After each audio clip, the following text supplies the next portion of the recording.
Step up lang po sa pag nanalo tayo ulit sa eleksyon, yung paglaban kontra korupsyon. Kung camera lang po. Number one, patuloy po nating ipopromote, ipaglalaban yung matagal nang gusto ng maraming galit sa korupsyon. Yung approval ng Freedom to Information Bill. Freedom to Information Bill, lahat ng records ng lahat ng government officials dapat accessible sa taong bayan. At walang dapat itago. Kasi public servant ka eh. A public office is a public trust. Pangalawa, magpapile po tayo, plano kong mag-file ng isang batas, panukalang batas.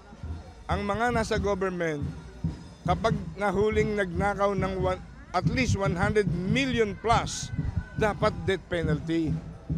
Dapat death penalty. Bakit? Pag pinag-aralan ninyo, political economist po ako, pag pinag-aralan ninyo ang ugat ng kahirapan ng milyong-milyong Pilipino, ang number one cause ay ang unabated political corruption sa ating bansa. Kaya kailangan maging seryoso po tayo.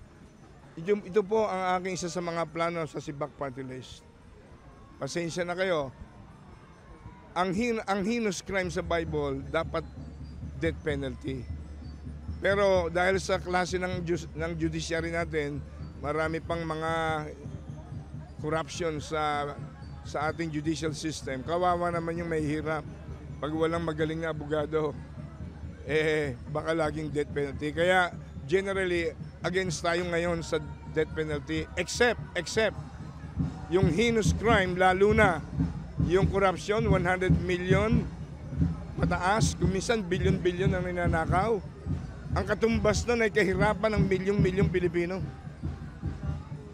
Namamatay ng walang gamot, namamatay ng tinatanggihan sa ospital, nakakakulo ng dugo. Kaya po, pasensya na po, yun ang nasa isip ko.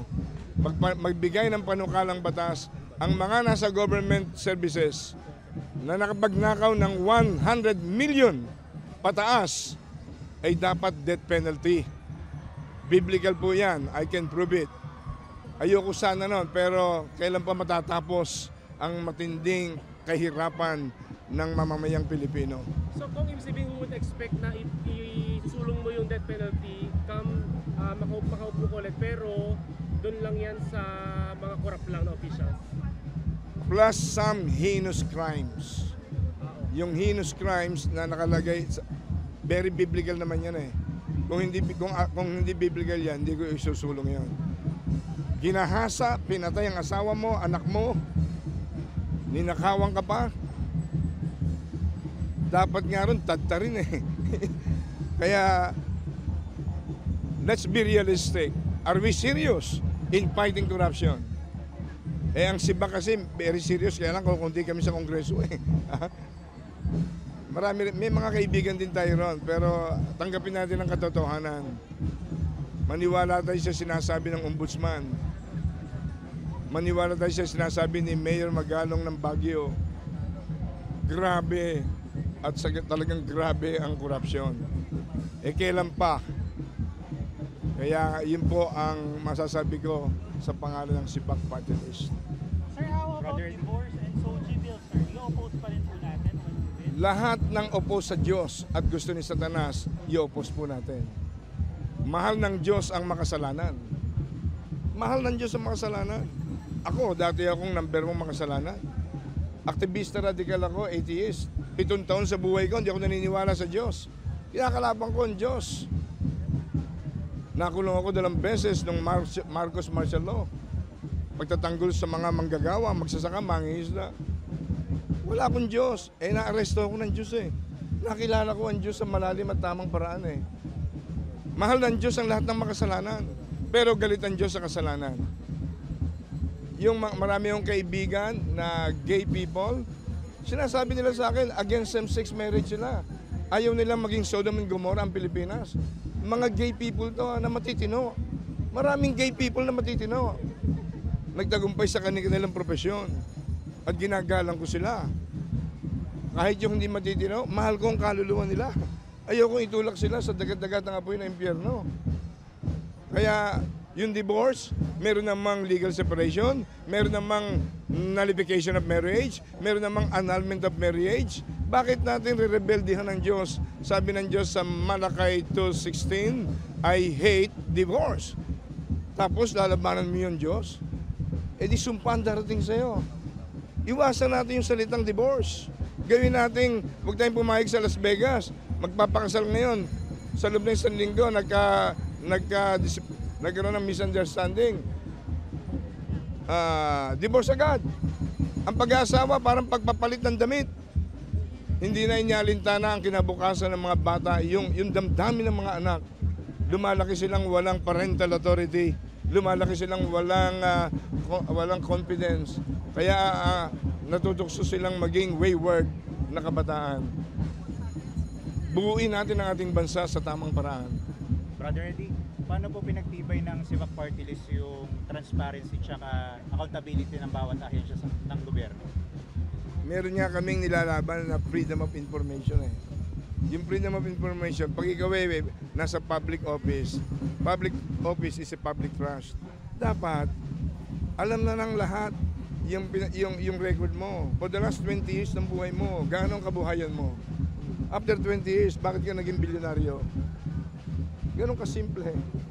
Kaya, kung maintindihan to ng sambay ng Pilipino, ito dapat isigaw ng bayan. Kayong mga nandyan sa itaas. Hindi kayo boss. Ang boss ninyo, number 1 Diyos. Pangalawang boss ninyo, ang taong bayan. Kung talagang gusto mong maging tunay na public servant, kung gusto mo lang nasa public servant ka para yumaman, ibang usapan yon. Ang dami-daming negosyo pwede kang yumaman. Pero bakit kinakailangan mong nakawin ang kaban ng bayan? Hindi, paalala ko lang sa lahat. Hindi naman ako nagmamalinis. Ako'y makasalanan din. Pero hindi ko kayang gawin yung nakawin ang pera ng Diyos, ang pera ng bayan. Mahirap yon. We can be rich, we can be wealthy. Maging masipag ka lang. Kahit na sidewalk vendor ka, pag masipag ka, pwede kang yumaman. Kaysa nakawin mo ang pera ng bayan. Kaya ang Civac Party List hindi nagbabago. Mula nung panahon ni Joel, na siyang unang congressman dito, hanggang ngayon, ipaglalaban natin ang righteousness exalts a nation. Kaya yun po ang aking sagot. Maraming salamat po sa inyo. May mga plano po ba kayong batas sa mga kabataan para makatulong?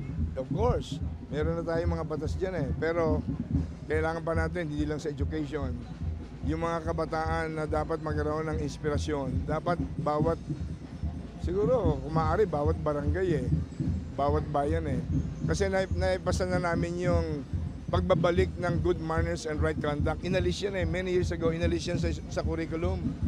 Ang ipinalit, yung turuan ang mga bata, kindergarten, ng multi-gender ideology.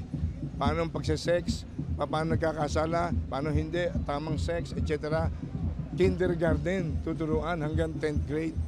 I cannot believe this can happen in our country. Sarado na yan. Baligtad na yata ang utak ng mga anak mo. Bata pa, tuturuan na ng kung anong tungkol sa sex. Kinikilabutan ako Sa huling araw, yung tama, gagawing mali. At yung mali, gagawin tama. Nakalagay yan sa Bible in the last days. Kaya tayong mga matitino pa ang puso, matitino pa ang isip, nagmamahal pa tayo sa katwiran. Ipaglaban natin yung katwiran. Justice and righteousness are the foundations of God's throne or seat of power. Psalm 89 verse 14. Last question. Sir, bilang lumalakas na naman yung panawagan sa anti-dynasty, ano pong kayo po susuportahan? Absolutely. Ang dynasty, ang political dynasty, mula sa lolo, lola, hanggang magulang, hanggang mga anak, hanggang kaabu-abuhan, sila ang may control ng political power, sila ang may control ng economic power, sila ang may control ng legal power, business power sa kanilang lugar.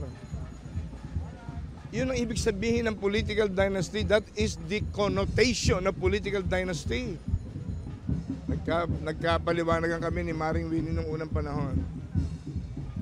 Kaya sabi niya, all out ang support ko sa advocacy ninyo, Brother Eddie. Ngayon, isa kang pamilya, meron kang 5 anak. Lahat ng anak mo nagmamahal sa Diyos. nagmamahal sa bayan. Isa lang ang pwedeng maglingkod. Yung iba, bahala na kayo. Unfair naman yun. Ano? Kaya dapat genuine democracy umiral sa ating bansa. Absolute transparency. Hindi naman, pero mahirap ipasa yun eh. Kahit na ano, hindi papayag ang marami. Kaya ang taong bayan ang dapat gumising.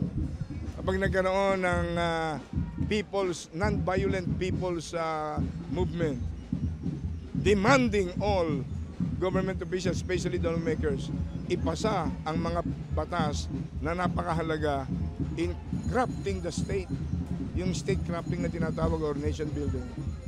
Magtatagumpay ang pangarap ng mga matitinong Pilipino.